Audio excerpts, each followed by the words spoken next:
পরবর্তীতে সে ট্রেনে যাতায়াত করবে না, তাকে পরবর্তীতে আবার হেনস্থা করা হবে। আমাদের চারটা দাবি খুবই স্পষ্ট। তাকে হত্যা চেষ্টা করছে, তার পায়ের অবস্থা দেখতেছেন, তার ঘাড়ের অবস্থা দেখতেছেন, তার চশমা ভাঙছে।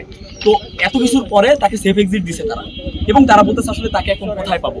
আপনার অফিসের একজন কর্মচারী, তার থেকে এই ব্যাপারটা হয়েছে, আমরা কোত্থেকে পাবেন এটার জবাব আমাদের দিতে হবে। আপনার আন্দোলনকারী এখানে ফুরকান ভাইকে বলতে হবে, এখানে আমাকে বলতে হবে, এখানে ওনাকে বলতে হবে যে আমাদেরকে ডাকছে। কাদেরকে ডাকছে? কোন শিক্ষার্থীদেরকে ডাকছে? প্রত্যেকটা গভর্নমেন্টের এই অবস্থা। আজকে মানে নগর প্রশাসক যিনি আছেন, উনি ছাত্র দলের একজন নেতাকে এখানে পাঠিয়ে দিচ্ছেন ওনার বার্তা দিয়ে। কেন এখানে আন্দোলন যারা করতেছে ওনাকে কেন কল দেয় না? এটা দায়িত্ব ওনার। আমি ওনার নাম্বার ম্যানেজ করে কল দিতে পারছি, উনি ওনার নাম্বার ম্যানেজ করে কেন কল দিতে পারেন? দ্বিতীয় ব্যাপার হচ্ছে, ওনারা সাময়িক বরখাস্তের একটা কথা বলতেছেন।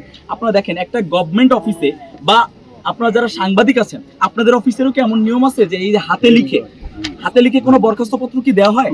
সাময়িক বরখাস্ত পত্র এই যে দেখেন, হাতে লেখা, তারা ইনস্ট্যান্ট হাতে লিখে দিচ্ছে। মানে পরিবেশটা ঠান্ডা হয়ে যাওয়ার পরে তারা সে আবার যাবে, এবং পরবর্তীতে সে ট্রেনে যাতায়াত করবে না, তাকে পরবর্তীতে আবার হেনস্থা করা হবে। আমাদের চারটা দাবি খুবই স্পষ্ট। একটা হচ্ছে, সশরীরে ওই মানুষটাকে এত অপরাধ করার পরও একে ঘুষ নিছে। 2 নম্বর ব্যাপার হচ্ছে, তাকে হত্যা চেষ্টা করছে, তার পায়ের অবস্থা দেখতেছেন, তার ঘাড়ের অবস্থা দেখতেছেন, তার চশমা ভাঙছে।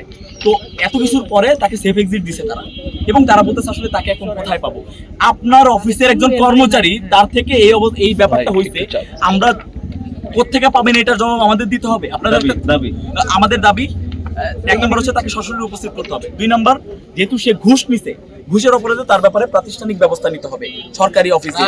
এবং সাথে সাথে সে যেহেতু হত্যা চেষ্টা করছে, তার একটা সার্ভিস নেওয়ার সময়, এই কর্তৃপক্ষের একটা সার্ভিস নেওয়ার সময় আমরা হত্যা চেষ্টার শিকার হয়েছে আমাদের একজন নাগরিক। তারা নিজেরা বাদী হয়ে অ্যাটেম্পট টু মার্ডারের মামলা করে।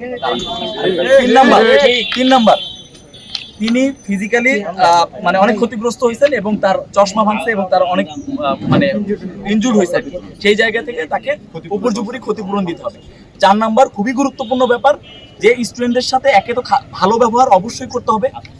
আর এই দীর্ঘদিনের দাবি, এটা 90 থেকে চলে আসতেছে, দীর্ঘদিনের দাবি, সেটা হচ্ছে, এখানে আমরা স্টেশন চাচ্ছি না। স্টেশন তো অলরেডি আছেই, আমরা বলতেছি না যে এখানে পূর্ণাঙ্গ স্টেশন করেন। এখানে আবশ্যিকভাবে যাত্রা বিরতি দিতে হবে। আমার শিক্ষার্থীর নিরাপত্তার কথা চিন্তা করে, ফাইন্যান্সিয়াল কন্ডিশনের কথা চিন্তা করে। একটা শিক্ষার্থী যখন দেখে যে এই রেল স্টেশন থেকে আমাকে হবিপুর পর্যন্ত আসতে 150 টাকা ভাড়া দিতে হবে, ওই রাতের বেলায় সে রিস্ক নিয়ে সে পায়ে হেঁটে আসে, তখন সে ছিনতাইকারীর কবলে পড়ে।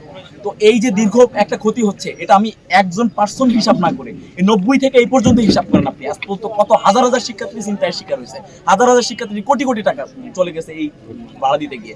সো আমাদের 4টা দাবি খুবই স্পষ্ট, এবং এটার কোনোটার